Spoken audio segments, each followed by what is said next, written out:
Hey, this is Robert. And Jessica. With Exploring the Local Life. Today we're walking along Long Creek Falls Trail and wanted to talk to you a little bit about connectivity, how we stay connected on the road. And you're also joined with us. We also have Daniel and Nadia with us, of course. And Nadia's up front, so you can't see her. This episode of Exploring the Local Life is brought to you by RVwithme.com. They connect RVers and landowners. RV owners can enter their desired destination and a list of nearby locations will appear. Landowners or RV park owners can list their sites and have RVers find them. That's RVwithme.com. All right, so we wanted to talk about some of the questions that we get, some of the more common questions that we get as to how do we stay connected on the road. Yeah, I think a lot of people ask about mail. How do they get their mail on the road, or shipping packages, things like that. If you're like an Amazon Prime member and you have subscriptions that come in and things like that, well, the only thing is you have to know where you're going to be when those shipments are coming. So if you're on the road, you just need to find like what RV park you'll be near, whether or not you'll be staying there or not. Make some phone calls, plan ahead. Phone calls, make sure that you can deliver the package there, and then just spend one night or more, and that way you can get those packages. As far as mail, there's various mail services that you can sign up for, and they do a combination of either just keeping your mail and holding it for you, or they will actually send it to you, or some of them will open it and scan it for you. So, you know, obviously you're paying for all those services, and the more that you ask, the more expensive it'll be. Another option is family. Yeah, so if it's not critical that you receive your mail in a timely fashion, or you'll know family can hold it and keep it safe for you. You know, make sure you're in good relations with your relatives, siblings, or even some friends. I mean, it's practical, it's old school. Just have it forward to your parents' house, have it forward to a sibling. Pretty much an old school solution. Yeah, and one that I know of for sure that not only will do the mail service for you, but you can also, they'll also help you establish. They'll also help you establish your domicile, which may or may not be something that would affect you, and that is escapers. X-S-C-A-P-E-R-S. And escapees. Well, escapers is for more working age people, and the other one is more for retirees. Escapees. Escapees. Which one day we hope to retire, maybe tomorrow if we can get it rich. What a gorgeous snail.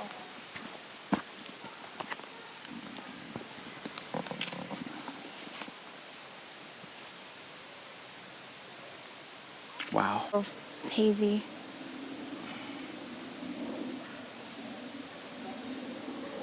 It's so cool. Beautiful. So critical to staying connected is having a data plan that has enough data available for you to be able to do what you need to do. For us, as Jessica working from home, being able to watch educational programming for the kids, and also for entertainment, whether we're watching Netflix or Amazon Prime. Let's say the campsite that we're at doesn't have any cable. We found several access points via AT&T, Verizon, and T-Mobile will offer data plans exceeding 100 gigabytes per month for a not bad price, considering that you're not at home with the convenience of having a landline running right up to your house. So definitely things that you want to consider. If you're looking at the RV full-time life, do your research, get on the blogs, get on the Facebook groups of RVers who do it full-time or even just part-time.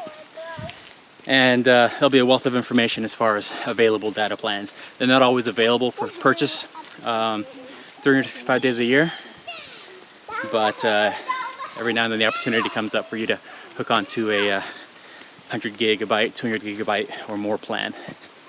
Yeah, and some RV parks do have Wi-Fi, but it's pretty spotty. Don't depend on it. We have stayed at one that had pretty good service, and we were able to use that a bit for general internet stuff, not for streaming really. And if you're going to be doing that, you might want to invest in a Wi-Fi booster or something that will help you be able to log in when you're not right next to the office. Yeah, nothing's more frustrating that you're in the middle of something you just completed, put a lot of hours of effort into a video, or you were working, remotely, and you think all your work has been saved, and then you have to do it all over again. And upload times if you're doing videos, or even if you have photography business or something like that, some of those upload times might be pretty great if you're using Silver leaf. the provided It's a silver internet. leaf. It is. All right, so Wi-Fi at an RV park, it's great when it's there, use it for what it is, but you know, you may have to bear in mind that it could fail, it could go out randomly, or if a lot of users get on at the same time, it could slow down service to a point that it's next to useless. We've been fortunate in in our RV parks, but then again, we were out in Colorado, and the streaming was extremely slow. Jessica literally had to get out of the RV and go sit underneath the antenna practically to get a good service. Something else that you might want to consider if you want to go more on the cheapo side of things.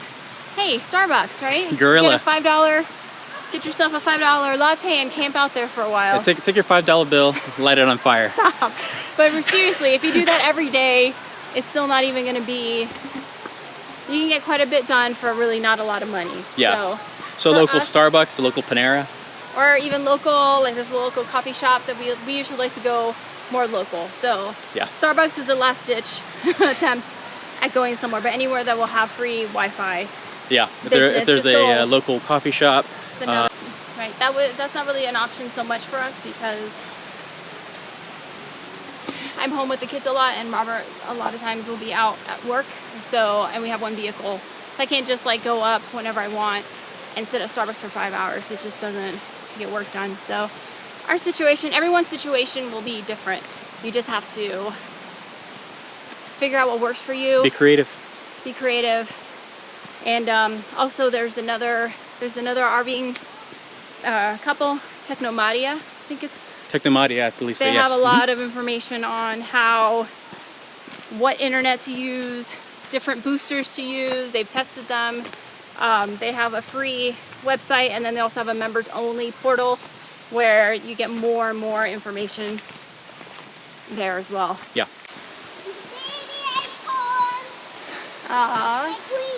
Let me see. I see. Were they just sitting on the ground? Yeah, I found them. You're yelling. I found them. Let's Cool. leave them for other people to see. All right. There you go, we're animals Excellent. too. Hey, look, here's some donut. Look at these. These are donuts. Yeah, I know. And look, somebody took a bite out of that one. Yeah. You think there's little animals that like to take a bite out of a mushroom every now and then? Yeah. But just, I think any animal can eat squirrels. Squirrels, maybe?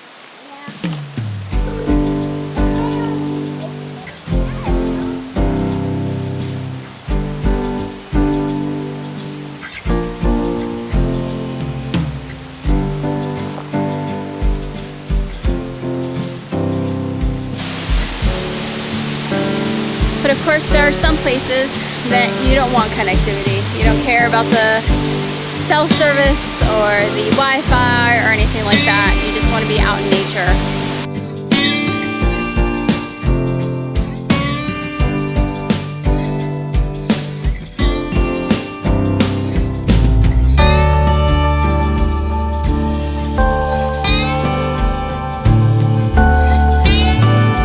Anyway, this is Jessica and Robert and the kids for Exploring the Local Life. Let us know if you have any questions about connectivity and how we can help you. Thank you.